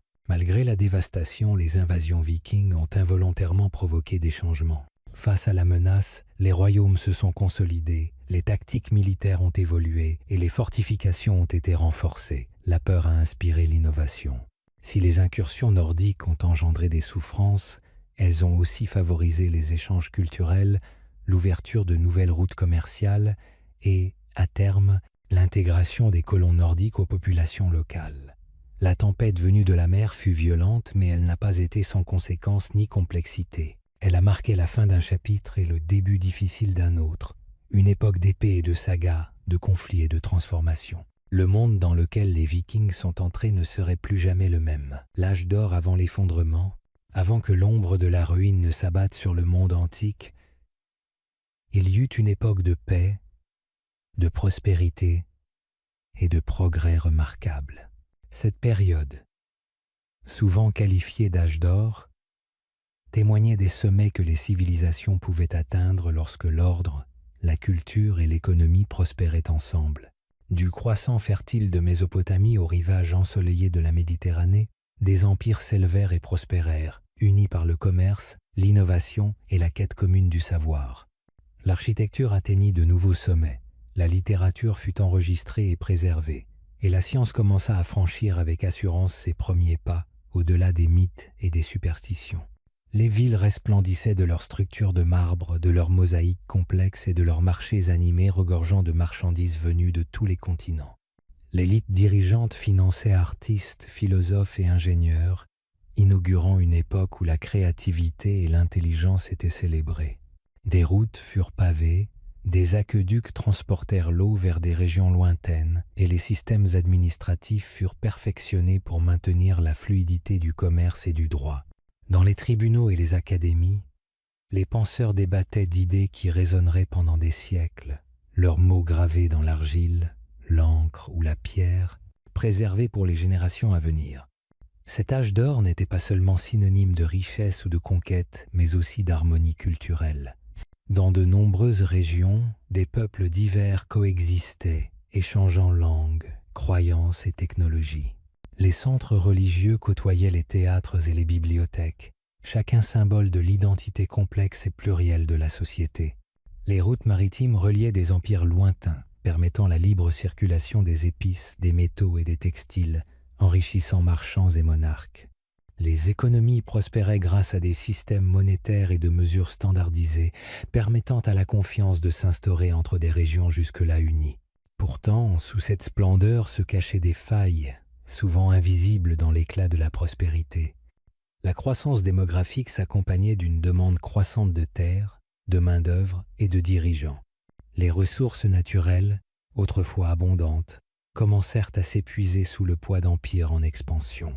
L'unité politique, maintenue par un équilibre fragile entre loyauté et pouvoir, montrait des signes d'effritement. La richesse, autrefois moteur de la croissance, commença à se concentrer entre quelques mains, provoquant des troubles sociaux sous une surface de calme apparent. Les campagnes militaires, autrefois instruments d'expansion, commencèrent à épuiser les finances et les vies. Les frontières devinrent plus difficiles à défendre, les menaces provenant non seulement de puissances rivales, mais aussi de dissensions internes. Les régimes climatiques changèrent subtilement mais régulièrement, entraînant sécheresse, famine et déplacement de population dans des régions qui dépendaient depuis longtemps des rythmes saisonniers. Les tensions religieuses et ethniques, longtemps latentes, furent ravivées par la crise et la peur. La complexité même qui avait autrefois fait la force de la civilisation rendait désormais difficile une adaptation rapide aux réalités changeantes. Malgré les avertissements des philosophes, des généraux et des prophètes, l'illusion de la permanence persistait. Les dirigeants continuaient d'investir dans des projets monumentaux tandis que les fondations s'affaiblissaient. Les routes commerciales étaient perturbées, les villes abandonnées, les alliances dissoutes. L'âge d'or, bien que brillant, était fragile. Au fil des ans, ce qui semblait une ascension inéluctable ralentit, puis s'essouffla. L'effondrement, lorsqu'il survint, ne fut pas immédiat, mais indéniable. Un lent effondrement de systèmes trop vastes pour être réparé rapidement. L'histoire se souvient de l'éclat de cette époque, non seulement pour ses réalisations, mais aussi pour la leçon qu'elle a laissée. Même les plus grands sommets peuvent précéder les chutes les plus abruptes. Réseaux de commerce et de dépendance. À mesure que les premières civilisations mûrissaient et se développaient, elles se trouvèrent de plus en plus connectées par de vastes et complexes réseaux commerciaux. Des pistes caravanières d'Asie centrale aux voies maritimes de l'océan Indien, le commerce devint l'élément vital reliant des peuples, des idées et des économies lointains. Les marchandises traversaient déserts, montagnes et mers, transportés par chameaux, charrettes et navires. Ces échanges ne transportaient pas seulement des épices, de la soie, des métaux et des céréales, mais aussi des croyances, des langues, des technologies et des coutumes. Le monde antique n'était pas isolé. Il était tissé par la nécessité et l'ambition, créant un réseau d'échanges et de dépendance qui unissait empire et ville. Aucune civilisation ne demeura longtemps entièrement autosuffisante. Le lin égyptien atteignit les cités mésopotamiennes, tandis que la céramique perse apparut sur les marchés de la vallée de l'Indus. La soie chinoise s'infiltra dans les villas romaines, tout comme l'or africain ornait les cours d'Arabie. Ces interactions n'étaient pas fortuites. Chaque région possédait quelque chose d'unique, qu'il s'agisse d'un matériau rare, d'un artisanat raffiné ou d'un emplacement stratégique, que d'autres convoitaient. Les commerçants devinrent des ambassadeurs culturels, se déplaçant d'une région à l'autre, maîtrisant les langues et les lois, et créant des voies durables que les générations futures suivraient. Les marchés devinrent des centres d'interaction où les marchandises venues de contrées lointaines changeaient de main. Les économies locales commencèrent à s'appuyer sur ces matières premières importées, transformant leurs méthodes de production et leur structure sociale. Une ville pouvait s'imposer non pas par sa taille ou sa puissance militaire, mais par sa position sur une route commerciale.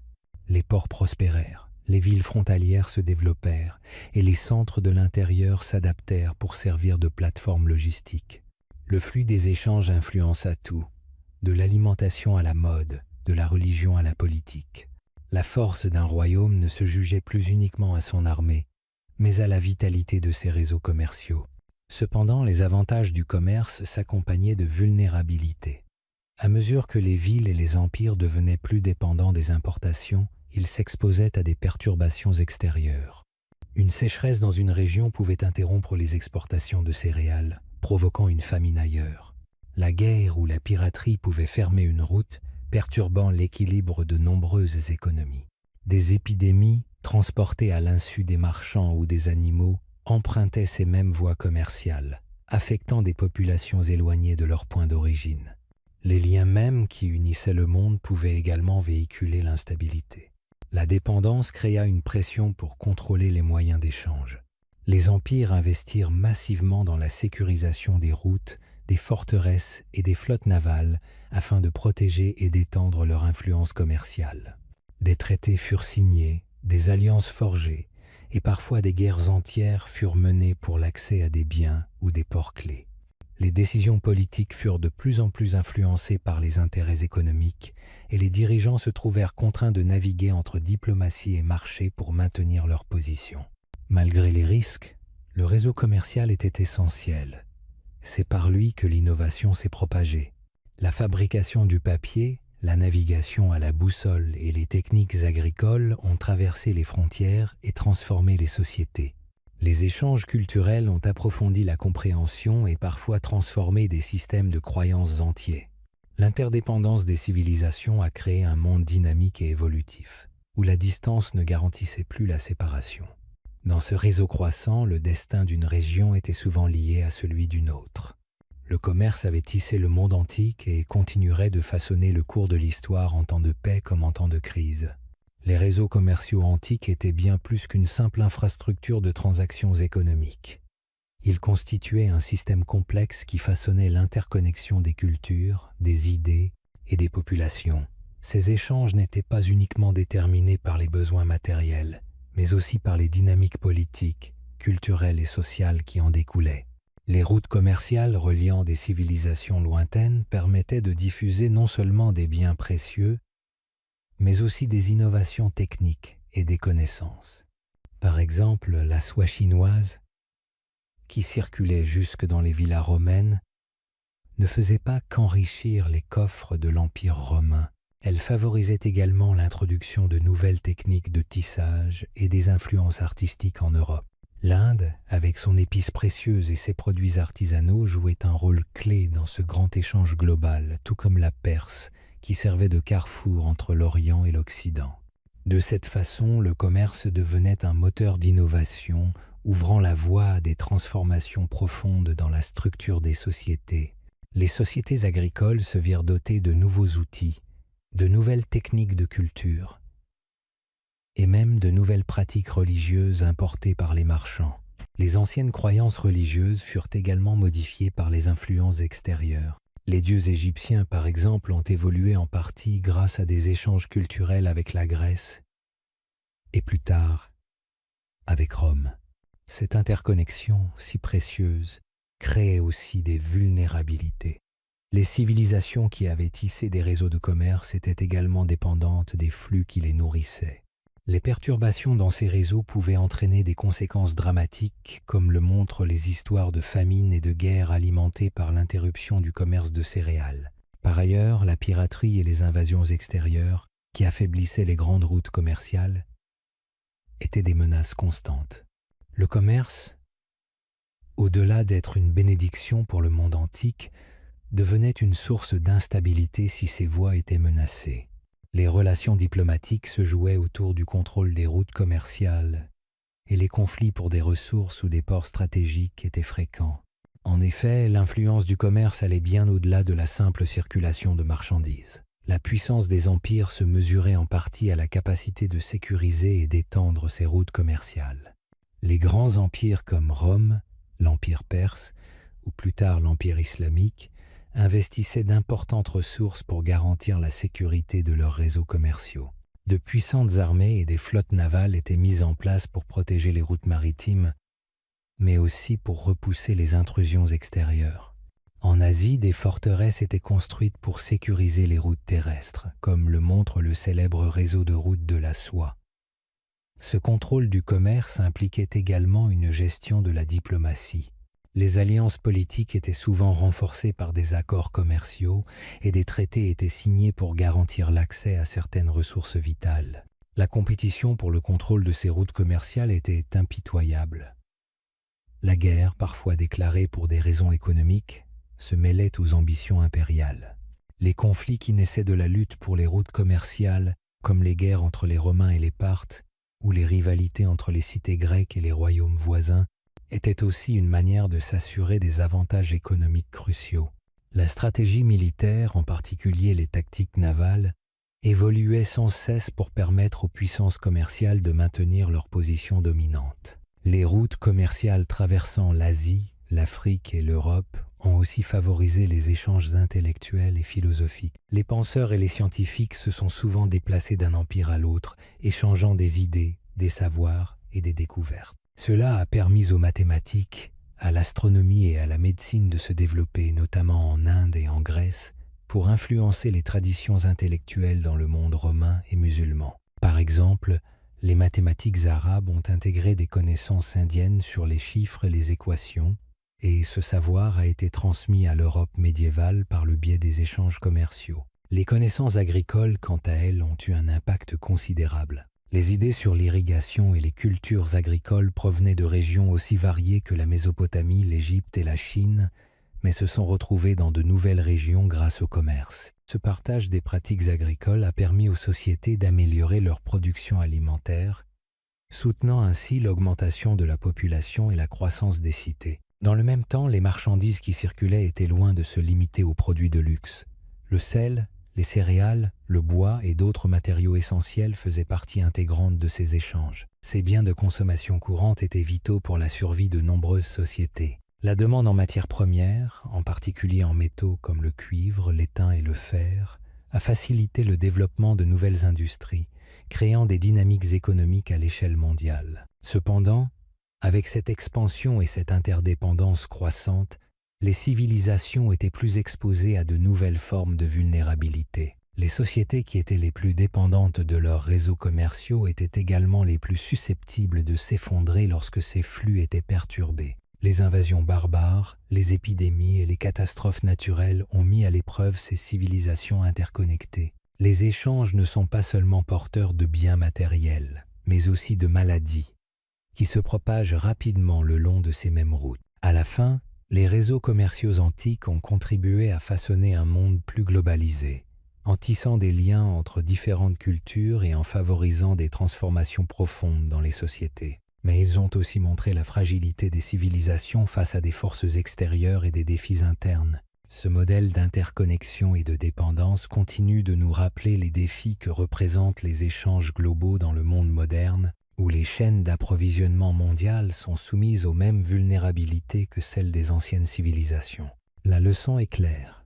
Bien que le commerce puisse créer de grandes opportunités, il reste un équilibre fragile entre coopération et conflit. Les vents de la crise, à l'apogée de l'âge du bronze, des signes de tension commencèrent à apparaître au sein de civilisations autrefois prospères. Ce qui avait été une période de stabilité et d'expansion céda peu à peu la place au désordre, au mécontentement et au déclin. Les grandes cités, nées du commerce et de la métallurgie, commencèrent à vaciller sous le poids des pressions internes et des menaces externes. Les causes de cette crise furent multiples.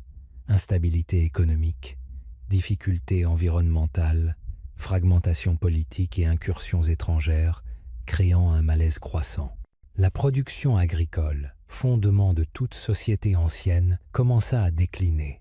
Les changements climatiques, les sécheresses prolongées et les mauvaises récoltes provoquèrent des pénuries alimentaires. Les terres autrefois fertiles devinrent stériles et les sources d'eau commencèrent à s'épuiser. Les agriculteurs abandonnèrent leurs champs et les communautés rurales s'enfuirent vers des villes fortifiées, perturbant l'ordre social et exacerbant la concurrence pour des ressources limitées. Les réseaux commerciaux, vitaux pour la prospérité de l'âge du bronze, commencèrent à s'effondrer. Les routes maritimes autrefois animées se turent, la piraterie et l'insécurité s'installant. Sans un flux constant d'étain et de cuivre, la fabrication d'outils et d'armes se raréfia. Les systèmes économiques basés sur les échanges à longue distance se brisèrent et les marchés se désintégrèrent. Les dirigeants peinaient à maintenir leur autorité face à ces crises. Les dynasties séculaires furent affaiblies par la rébellion, la perte de légitimité et des conflits internes. Des chefs locaux prirent le contrôle, fracturant les empires en factions rivales. La fragmentation politique engendra des conflits et des guerres civiles, affaiblissant davantage les structures étatiques. Les menaces extérieures s'intensifièrent avec les invasions des peuples de la mer, des guerriers énigmatiques qui attaquèrent les ports et rasèrent les villes. Bien que leurs origines restent floues, leur impact fut dévastateur. Les puissances établies comme les Hittites et les Mycéniens subirent des pertes catastrophiques. Les invasions non seulement détruisirent des infrastructures, mais ravagèrent aussi l'héritage culturel, les palais et les bibliothèques. Cet effondrement ne se limita pas à la destruction matérielle. Il provoqua aussi des bouleversements religieux et culturels. Les temples tombèrent en ruine et les croyances traditionnelles furent mises en question. La peur et la superstition prirent le pas sur l'ordre ancien, influençant les décisions des dirigeants. Les sociétés déstabilisées cherchaient de nouvelles réponses spirituelles et politiques. L'âge du bronze ne s'acheva pas par une seule destruction, mais par un effondrement progressif marqué par des coups répétés. Toutefois, cet effondrement donna naissance à de nouvelles formes de sociétés. Les sociétés post-effondrement étaient plus petites, flexibles et résilientes, posant les bases des civilisations futures. Les ruines de l'ancienne époque, bien que témoins d'un déclin, contenaient aussi des leçons sur les dangers de la démesure et du manque de préparation. Ainsi, même dans la destruction, l'innovation et la transformation étaient possibles. L'effondrement de l'âge du bronze a donné naissance à une période de renouveau, avec la transition vers l'âge du fer et la montée de nouveaux royaumes. Les sociétés humaines, malgré leur faiblesse, ont montré une capacité étonnante à se réinventer face à l'adversité. Le monde brûle, les flammes s'élevaient à travers le paysage antique, tandis que des villes, symboles de puissance, étaient réduites en cendres. L'effondrement, qui s'était lentement infiltré dans le commerce, l'agriculture et le gouvernement se transforma en une destruction violente.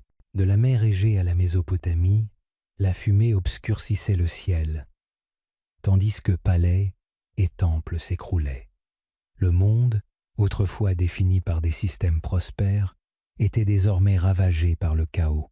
Des régions entières furent plongées dans l'anarchie, avec la dissolution du pouvoir centralisé. Sans leadership, le tissu social se délita. La loi et l'ordre furent remplacés par la survie et la suspicion. Les chefs militaires prirent le contrôle par la force, transformant les armées en bandes de pillards. Des cités séculaires furent saccagées et abandonnées, et des centres culturels furent anéantis. La destruction ne se limita pas à un empire, mais à toute la Méditerranée orientale. Les forteresses mycéniennes tombèrent, les documents en linéaire B disparurent, et l'empire hittite s'effondra. L'Égypte, bien qu'elle survécût, subit des attaques répétées. Cette vague de violence fut amplifiée par les migrations massives, provoquant des conflits pour le contrôle des ressources. Les populations fuyant la famine et les ruines créèrent des tensions avec les populations établies, perturbant le fragile équilibre des régions voisines. L'effondrement matériel reflétait aussi la perte de la vie intellectuelle. L'éducation, les archives et la production artistique cessèrent. Les échanges d'idées furent interrompus, et un silence s'abattit sur des terres autrefois florissantes. Sous les cendres, cependant, un nouveau monde se formait. Les sociétés survivantes commencèrent à reconstruire, mais différemment. Les grandes dynasties, autrefois centralisées, perdirent leur pouvoir. De petites cités flexibles et résilientes émergèrent, gouvernées par des chefs locaux et des confédérations tribales. Les échanges commerciaux se redéfinirent. Les anciennes routes furent remplacées par des réseaux régionaux et les sociétés se spécialisèrent dans des biens plus accessibles. La disparition des civilisations centralisées créa un vide intellectuel, mais les traditions orales prirent de l'importance, devenant des instruments de préservation du savoir. Cette perte de connaissances écrites fut partiellement compensée par la réorganisation des systèmes éducatifs dans les petites cités, favorisant une forme d'apprentissage plus pratique. L'art, bien que simplifié, émergea sous de nouvelles formes, symbolisant la résilience humaine. La guerre, bien que toujours présente, se concentra sur des rivalités locales. Les armées étaient plus mobiles et décentralisées, et les fortifications devinrent des structures locales. La religion fut réinventée, avec de nouvelles formes de spiritualité qui répondirent à la peur et l'incertitude. Ainsi, bien que le monde ait été ravagé, il n'a pas été réduit à néant. Sous les cendres, les sociétés nouvelles ont émergé, réinventant leur monde en tirant des leçons du passé. Le premier aperçu, dans l'ombre de l'effondrement, alors que le monde semblait réduit en cendres, de faibles signes de renouveau apparurent. Les vastes systèmes reliant autrefois les empires s'étaient effondrés, les palais étaient des ruines, et les routes envahies par les mauvaises herbes. Pendant des générations, les peuples avaient vécu sous l'autorité des rois, des prêtres et des institutions. La chute de ces structures provoqua une période d'incertitude et d'isolement. Pourtant, dans ce paysage sombre, l'humanité résista. Lentement, des groupes commencèrent à se rassembler, non pas pour reconstruire des empires, mais pour survivre. Les années suivant l'effondrement ne furent pas marquées par de grandes constructions, mais par une persistance tranquille. Parmi les ruines et dans les champs, de petits groupes d'agriculteurs, de bergers et d'artisans commencèrent à reprendre leurs activités. Les palais avaient disparu, mais la vie, plus simple et plus localisée, reprit son cours. Ces efforts de reconstruction se traduisirent par la réoccupation de colonies abandonnées, la construction de maisons modestes et la réhabilitation des champs. En mer Égée, de nouvelles formes d'organisation sociale commencèrent à émerger. Les traditions orales prirent de l'importance, car les récits, autrefois consignés par écrit, se transmettaient oralement, préservés par les chanteurs et les familles. Ces récits formèrent plus tard la base de la mythologie grecque. Au Levant, des villes comme Megiddo et Hazor furent réoccupées, mais les nouvelles structures étaient plus petites et pratiques. Le commerce reprit lentement, avec une circulation modeste de biens. En Anatolie, de nouvelles entités émergèrent, comme les États néo-hittites, qui conservèrent des éléments de la culture hittite et tentèrent de se souvenir et de redéfinir l'ancien monde. En Égypte, bien que Ramsès III ait repoussé les peuples de la mer, l'influence de l'Égypte diminua. Pourtant, son administration survécut et les temples continuèrent de fonctionner. Le fer, plus facile à trouver que le bronze, devint essentiel, permettant une décentralisation et une production locale d'outils. Les religions s'adaptèrent également. De nouveaux cultes émergèrent et des autels domestiques remplacèrent les temples. À Canaan, les germes des traditions monothéistes commencèrent à se former. Peu à peu, un nouveau monde se dessinait. Les villages se transformèrent en villes, les chefs locaux prirent de l'importance et la langue évolua. La réémergence de l'écriture permit aux communautés de raconter leurs histoires.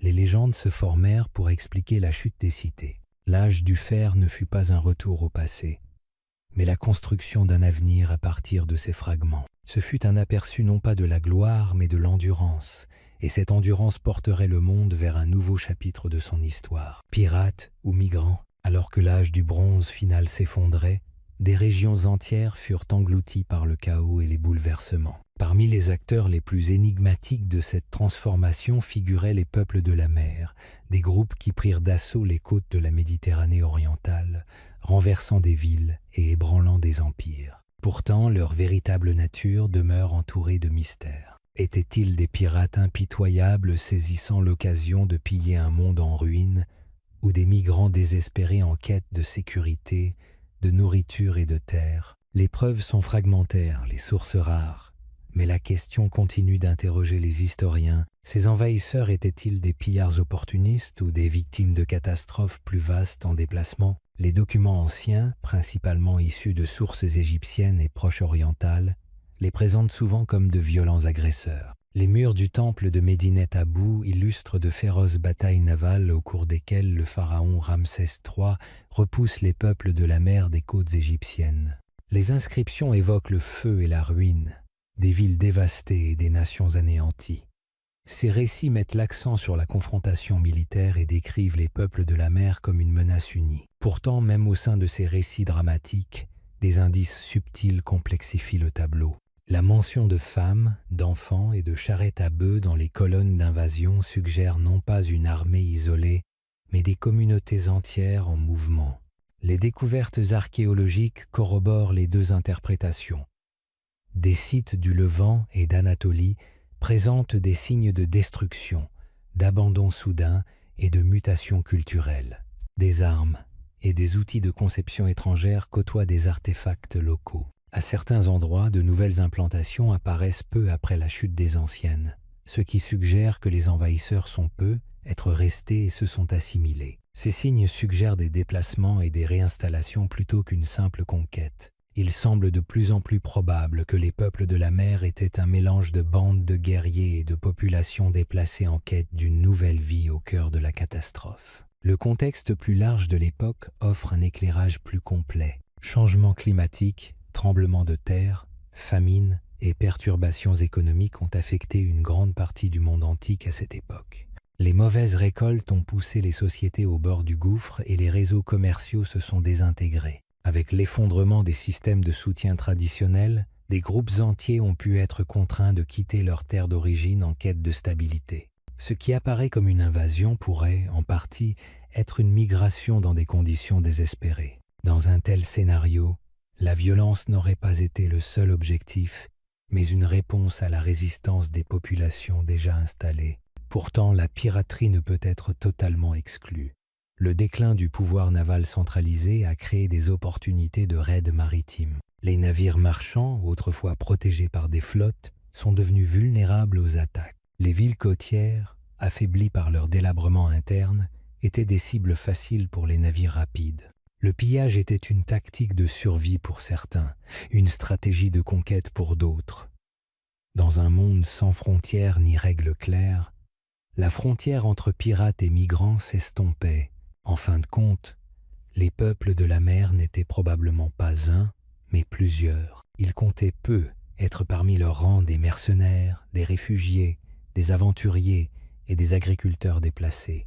Ce qui les unissait n'était pas l'origine, mais le mouvement, à travers les mers, les frontières effondrées et la mémoire d'un monde en transition. Pirates, migrants ou les deux, ils devinrent les symboles d'une époque perdue et les catalyseurs d'un monde remodelé dans leur sillage. Ougarit, une ville réduite au silence, au nord-est de la Méditerranée, nichée entre mer et montagne, se dressait autrefois la prospère cité d'Ougarit. Ce n'était ni le plus grand royaume de l'âge du bronze final, ni le plus puissant, mais sa position stratégique et sa vitalité culturelle en firent l'un des carrefours les plus importants du monde antique. Pendant des siècles, Ougarit servit de lien vital entre la Mésopotamie, l'Anatolie, l'Égypte et la mer Égée.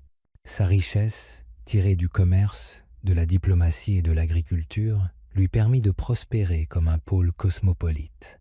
Pourtant, en quelques jours ou semaines, la cité fut réduite au silence. Ses palais furent réduits en ruines, ses scribes interrompus en plein milieu de leurs paroles et sa population dispersée ou massacrée. La chute d'Ougarit reste l'un des exemples les plus frappants de la soudaineté et de la gravité de l'effondrement de l'âge du bronze.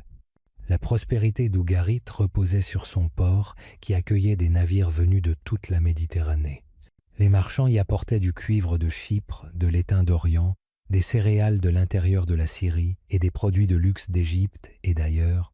En retour, Ougarit exportait des textiles, des céramiques et ses propres produits régionaux.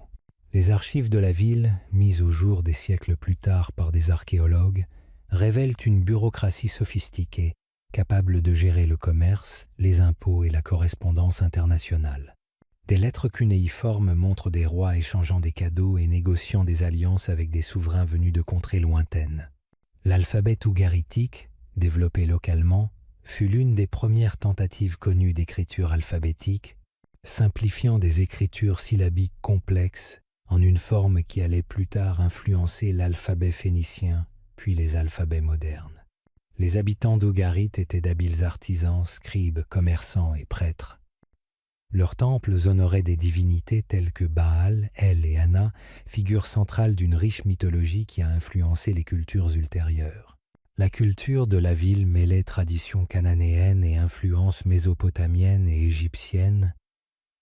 Les palais abritaient des fresques ornées. Les greniers regorgeaient de récoltes. Et les écoles enseignaient aux jeunes scribes à lire et à consigner les affaires de l'État. Ougari n'était pas seulement un comptoir commercial, c'était un phare culturel situé à la croisée de plusieurs mondes antiques.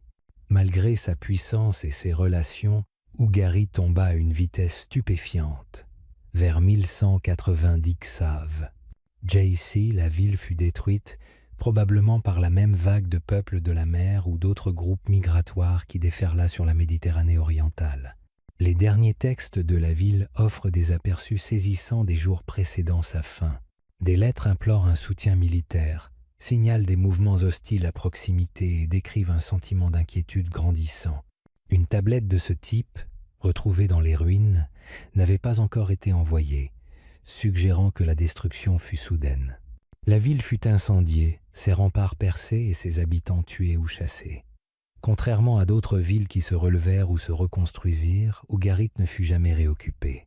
Elle resta enfouie, épargnée par les colonisations ultérieures, préservant un aperçu d'un monde juste avant son effondrement. Le silence qui suivit la chute d'Ougarit ne fut pas seulement l'absence de voix, mais l'extinction d'un réseau, d'une langue et d'une culture. La perte de ces liens commerciaux bouleversa les économies environnantes. Ces textes, laissés dans l'argile et les cendres, restèrent inédits pendant des millénaires. Lorsque le site fut redécouvert au XXe siècle près de l'actuelle Ras Shamra en Syrie, des fouilles révélèrent des dizaines de milliers de tablettes, témoins d'une société disparue presque du jour au lendemain. Grâce à elles, les chercheurs reconstituèrent la vie et la disparition soudaine d'une cité qui avait autrefois été au cœur de la civilisation de l'âge du bronze. La destruction d'Ougarit n'était pas un cas isolé, mais sa préservation offre un aperçu incomparable d'une époque au bord de l'effondrement. Elle rappelle la rapidité avec laquelle la grandeur peut être perdue, la fragilité des liens commerciaux et diplomatiques, et comment même les villes les plus connectées ne sont pas à l'abri des aléas de l'histoire.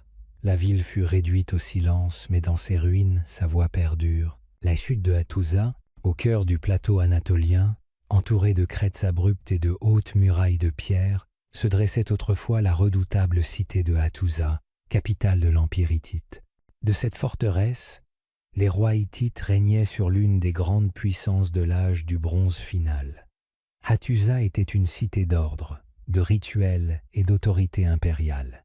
Ses rues étaient larges, ses portes majestueuses et ses archives regorgeaient de tablettes cunéiformes documentant tout, des codes juridiques à la diplomatie internationale. Mais au début du XIIe siècle avant JC, cette puissante cité, qui rivalisait autrefois avec l'Égypte et Babylone en puissance et en prestige, tomba dans un silence soudain. Ses temples furent pillés, ses archives détruites et ses palais abandonnés. La chute de Hattusa marqua la fin de l'Empire hittite et devint l'un des moments les plus symboliques de l'effondrement général du monde de l'âge du bronze. Les Hittites s'étaient imposés grâce à leur puissance militaire, leur habileté administrative et leurs alliances politiques. Ils avaient livré de féroces batailles contre l'Égypte, affronté la Syrie et établi leur contrôle sur une vaste région s'étendant de l'ouest de l'Anatolie au nord de la Syrie. Hattusa était à la fois le centre de ce royaume et son cœur culturel. La ville présentait une architecture monumentale, notamment la porte des lions, la porte du roi et le grand temple dédié à la religion de la tempête Téchub. Ces remparts s'enroulaient sur des kilomètres à travers un terrain rocailleux, enfermant palais, temples, greniers et maisons. À l'intérieur de ces murs, les scribes consignaient traités, inventaires, textes religieux et correspondances avec les souverains de tout le Proche-Orient ancien.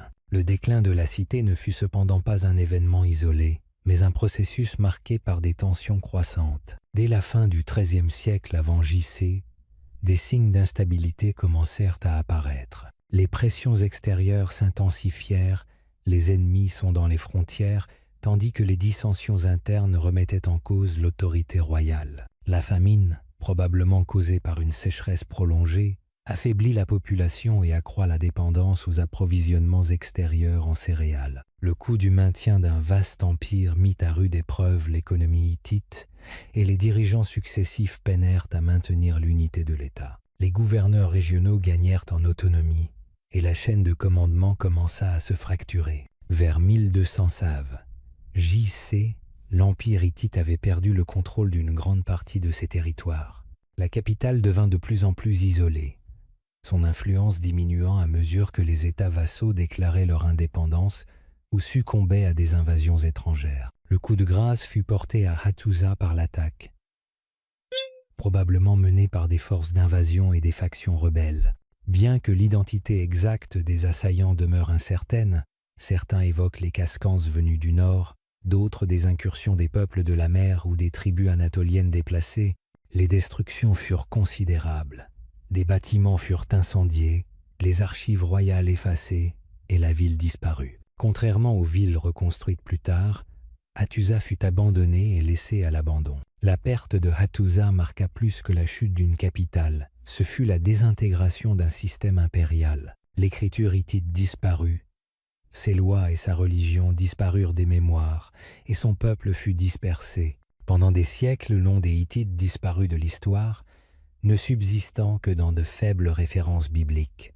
Ce n'est qu'au début du XXe siècle, lors de fouilles modernes, que les ruines de la ville furent redécouvertes près du village actuel de Boğazköy, en Turquie. Des milliers de tablettes, exhumées des vestiges des archives du palais, révélèrent une civilisation riche et complexe, autrefois considérée comme disparue. La chute d'Hattusa est emblématique de l'effondrement général de l'âge du bronze, une époque où de puissants États se sont effondrés, des villes ont été détruites et des systèmes d'écriture ont disparu. Elle montre comment même les sociétés les plus avancées et les plus organisées peuvent être victimes d'une conjonction de catastrophes naturelles, de troubles sociaux et de conflits militaires. Aujourd'hui, les ruines silencieuses d'Hattusa demeurent un puissant témoignage d'un monde perdu, qui s'est élevé grâce à la discipline et à l'ordre, mais qui n'a pas résisté aux pressions incessantes d'un monde en pleine tourmente.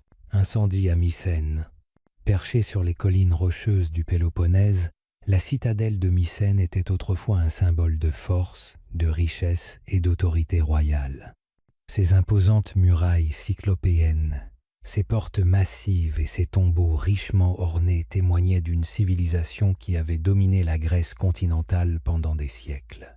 Mycène n'était pas seulement une cité, c'était le cœur politique et culturel d'un monde entier, un centre administratif, religieux et commercial. Pourtant, à l'approche du XIIe siècle avant J.C., les grandes salles de Mycène furent consumées par les flammes. L'incendie qui ravagea ces palais marqua la fin d'une époque et plongea la région dans un silence de plusieurs siècles. La destruction de Mycène devint l'un des signes les plus évidents et les plus tragiques de l'effondrement de l'âge du bronze qui bouleversa la Méditerranée orientale. L'essor de Mycène fut rapide et formidable. Influencée par la Crète minoenne, mais profondément ancrée dans sa culture, la civilisation mycénienne adopta une culture guerrière organisée autour de puissants palais. Les rois, appelés Wanax, régnaient sur de vastes domaines, commandaient des armées et envoyaient des expéditions à travers la mer Égée et au-delà. Les marchands et émissaires mycéniens commerçaient avec l'Égypte, l'Anatolie et le Levant, exportant poterie, huile d'olive et textiles. Leurs scribes utilisaient le linéaire B, une écriture syllabique adaptée de l'écriture minoenne antérieure, pour consigner les inventaires, les impôts et les offrandes aux religions. L'architecture de Mycène, avec son mégaron central et ses passages fortifiés, reflétait à la fois un contrôle administratif et une volonté constante de conflit. Malgré sa grandeur, le monde mycénien était vulnérable. Les palais fonctionnaient comme des systèmes économiques et politiques étroitement contrôlés, s'appuyant sur une agriculture stable, un commerce régional et un ordre hiérarchique. Alors que la tension montait en Méditerranée orientale, Mycène commença à ressentir la pression. Des traces de déclin du commerce, de conflits internes et de perturbations des chaînes d'approvisionnement apparaissent dans les archives archéologiques. Des tablettes en linéaire B découvertes dans les couches de destruction finale de Mycène montrent des traces de conservation urgente, listes d'armes, de céréales et de personnes, suggérant des préparatifs en vue d'un conflit ou d'une crise imminente. La provenance de la menace intérieure ou extérieure reste incertaine. Vers 1200 Av, J.C. Mycène fut victime d'un incendie catastrophique. L'incendie ravagea le complexe palatial central, noircissant les murs, effondrant les toits et détruisant les archives. La destruction ne se limita pas à Mycène. D'autres grands centres comme Tirynthe, Pylos et Thèbes présentaient des signes similaires d'incendie et d'abandon à la même époque. La cause de l'incendie reste controversée. Certains spécialistes évoquent une invasion, possiblement par des groupes extérieurs comme les peuples de la mer ou d'autres populations déplacées. D'autres évoquent une rébellion interne, un effondrement économique ou une catastrophe naturelle comme déclencheur. Quelle que soit la cause, le résultat fut sans équivoque. La fin du règne palatial sur le continent grec. Après l'incendie, Mycène ne fut plus jamais la même. Bien que certaines parties de la citadelle soient restées occupées un temps, l'administration centralisée avait disparu. L'écriture linéaire B disparut, l'alphabétisation déclina et les constructions monumentales cessèrent. Le système complexe qui avait défini la société mycénienne s'effondra. Au fil du temps, la population déclina et la citadelle, autrefois majestueuse, tomba en ruine. La région entra dans une période souvent appelée l'âge sombre grec, marquée par une population réduite, un commerce limité et l'absence de documents écrits. Et pourtant le souvenir de Mycène perdura. Des générations plus tard, les poètes chanteront ses rois, ses héros et ses batailles. Dans les récits épiques d'Homère, Mycène devint la cité d'Agamemnon, chef des Grecs à Troie. Ses murs calcinés et ses tombeaux dorés entrèrent dans la légende, liant mythe et mémoire. L'incendie qui avait réduit ces salles au silence ne put effacer son héritage. Aujourd'hui, les ruines de Mycène dominent encore les plaines, silencieuses mais évocatrices. Les visiteurs franchissent la porte des lions et contemplent les pierres brisées d'un monde perdu. L'incendie de Mycène a mis fin à une époque, mais ses échos ont façonné l'histoire et l'identité d'une nouvelle. Les Philistins se soulèvent. Dans le sillage de l'effondrement de l'âge du bronze final, de nouvelles puissances commencèrent à émerger des ruines de l'ancien monde.